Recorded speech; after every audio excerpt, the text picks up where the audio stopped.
felt this free, like I am you and you are me. It's such a nightmare, trying to keep everyone happy, just a nightmare. Keep away from the ground.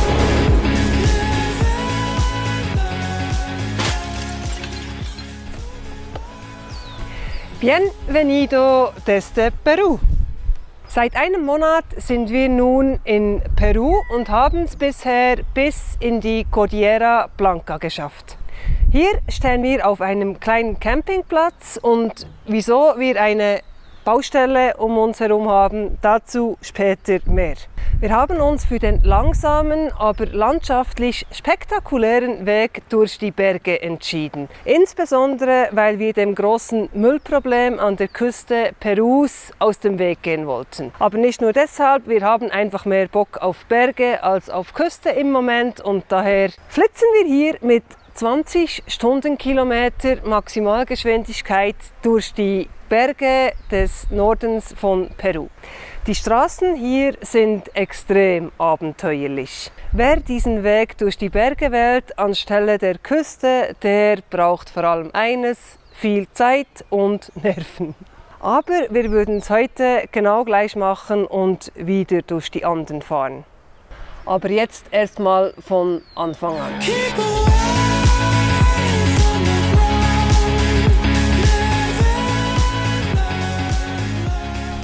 Wir sind ganz im Osten des Landes über die Grenze gefahren, wo wir auch herzlich empfangen wurden. Dann haben wir einen Loop gefahren Richtung Amazonasgebiet. Nicht ganz bis in den Amazonas, aber immerhin in die Nähe. Dies, weil wir dort ein paar Wasserfälle besuchen wollten. Sandro lässt sich mittlerweile nicht mehr so schnell begeistern von Wasserfällen. Für ihn ist das Wasser, das einen Berg runterkommt. Aber trotzdem konnte ich ihn überzeugen. Der erste Wasserfall, Yumbia, war ganz nett, aber ehrlich gesagt, die lange Anreise dorthin muss man jetzt nicht unbedingt machen. Der zweite Wasserfall allerdings, Cocta, der war richtig cool. Mit 771 Metern ist dieser nämlich der dritthöchste der Welt. Obwohl es 2 Stufen sind und nicht ein freier Fall, lässt sich wahrscheinlich darüber streiten. Auf jeden Fall war er sehr imposant.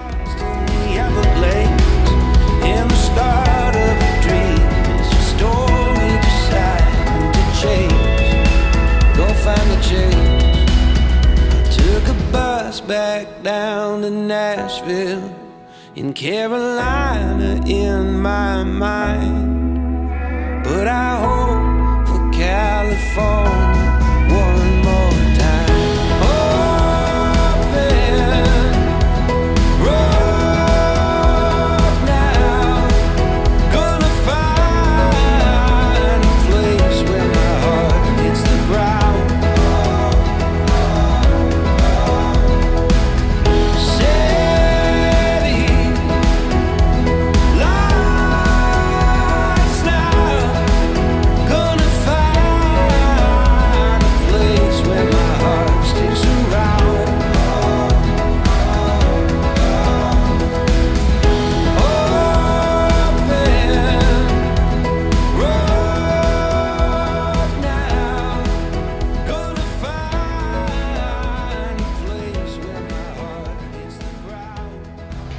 Cuelap war unsere erste archäologische Stätte in Peru. Sie wird auch Machu Picchu des Nordens genannt, was vielleicht ein bisschen übertrieben ist. Okay, wir waren noch nicht bei Machu Picchu, aber der Vergleich ist doch ziemlich hochgestochen. Seit 2017 kommt man auch relativ bequem und einfach zu den Ausgrabungsstätten. Es gibt nämlich eine Seilbahn, die für $20 Millionen extra für diese Stätte gebaut wurde. Übrigens die einzige Seilbahn in Peru. Vorher musste man 10 Kilometer und 1300 Höhenmeter überwinden, um diesen ziemlich massiven Berg hochzuklettern. Leider ist aktuell nur ein kleiner Teil der Anlage zu besichtigen aufgrund Restaurierungsarbeiten. Aus unserer Sicht allerdings hat sich der Besuch trotzdem allemal gelohnt. Wenn man dann mal oben ist, dann sieht man eine 20 Meter hohe Wand, welche auch als Festung galt.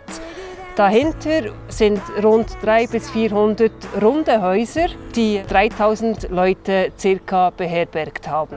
Also wer im Norden von Peru unterwegs ist, unbedingt zu empfehlen. Lately we've been losing ourselves, are we? We tried but can't make it over this bridge.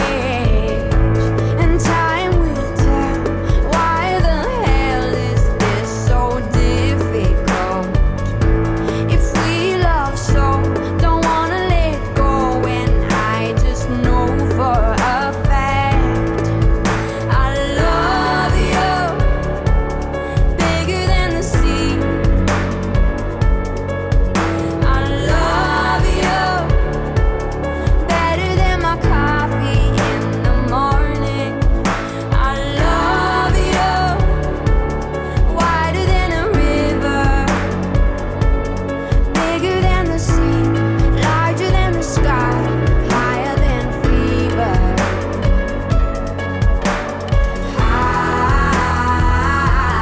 Higher than fever.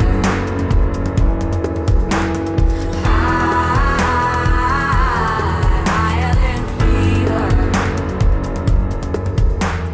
Thinking Von den Cuelap-Ruinen sind wir dann weitergefahren Richtung Cajamarca. Wer viel Zeit mitbringt und Bock hat auf ziemlich abenteuerliche Pisten, der ist hier goldrichtig. Die Straße war rund 200 Kilometer lang, doch ziemlich heftig und wir sind wirklich nur sehr langsam vorwärts gekommen. Extrem schmal, unterspült und immer auf der einen Seite der Abgrund, auf der anderen Seite die Felswand, die immer wieder Steine fallen lässt. Obwohl alles asphaltiert, war es doch heftiger zum Fahren als zum Beispiel das Trampolin de la Muerte, zumindest für uns, weil Möglichkeiten zum Kreuzen sucht man hier rund um Cajamarca doch eher relativ schwierig.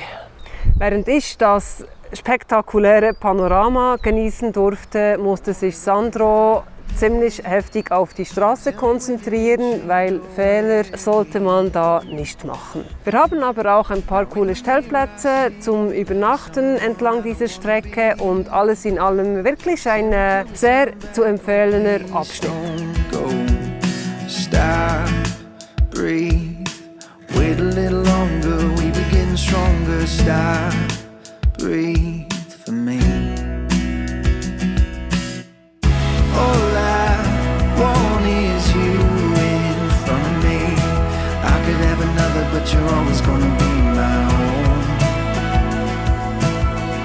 All I want is you, my everything. I don't need another, 'cause you're always gonna be my own. Eher zufällig sind wir dann bei den Ruinen von Marca Huamacucho oder so ähnlich vorbeigekommen. Ziemlich unbekannt, aber ich sag euch, das war ein Traum. Hat uns persönlich noch besser gefallen als Cuelap. Einerseits, weil es doch wirklich sehr, sehr unbekannt scheint.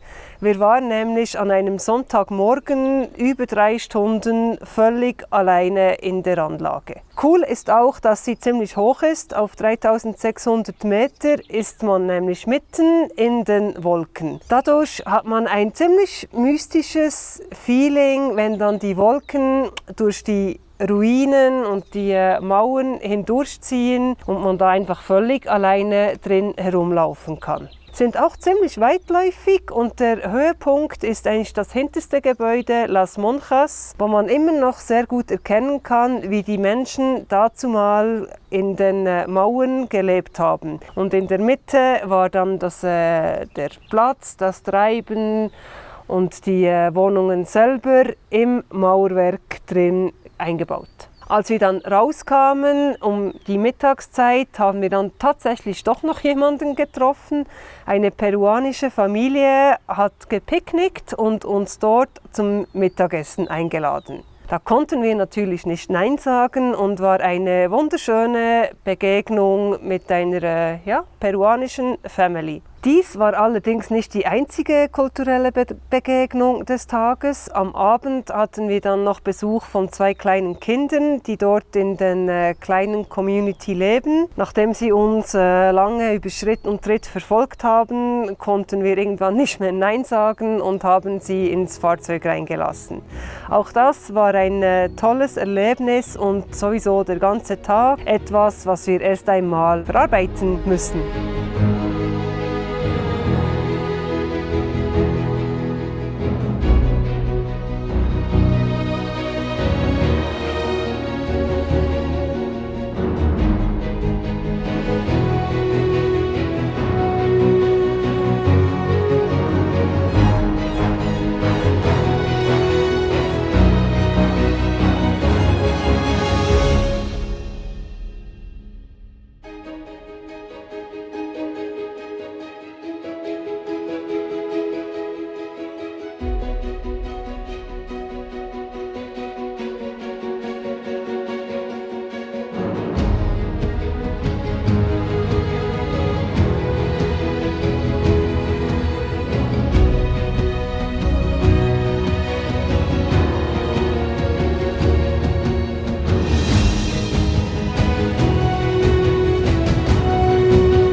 Nach so viel Kultur haben wir uns dann aber wirklich langsam auf die einsamen Stellplätze mitten in der Natur von Peru gefreut.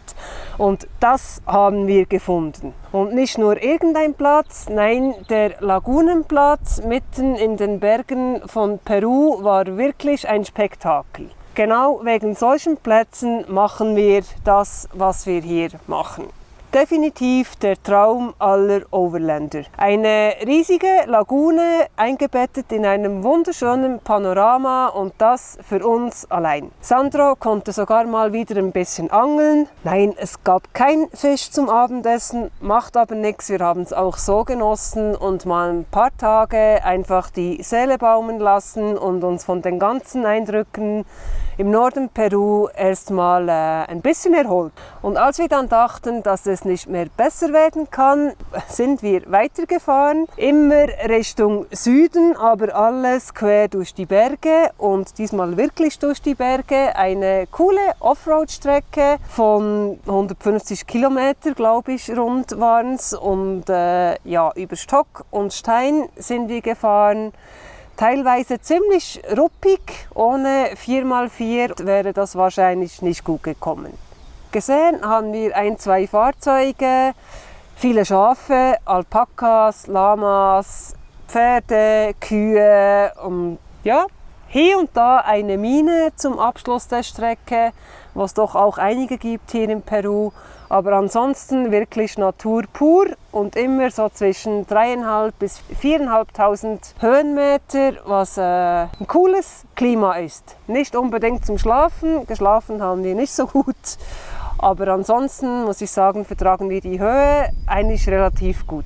Es war ein richtig cooles Offroad-Spektakel und vielleicht auch der Grund, weshalb wir jetzt hier stehen und eine Baustelle haben. Ja, vielleicht war es ein bisschen zu viel des Guten. Wir haben nämlich irgendwo dann in der Pampa gemerkt, dass unsere Kabinenhalterung gerissen ist. Und wenn man merkt, dass man sein Haus verliert unterwegs, ist das nicht so ein tolles Gefühl. Wir haben es dann mit Spannsätten befestigt, so dass wir noch durch den Canyon del Pato fahren konnten.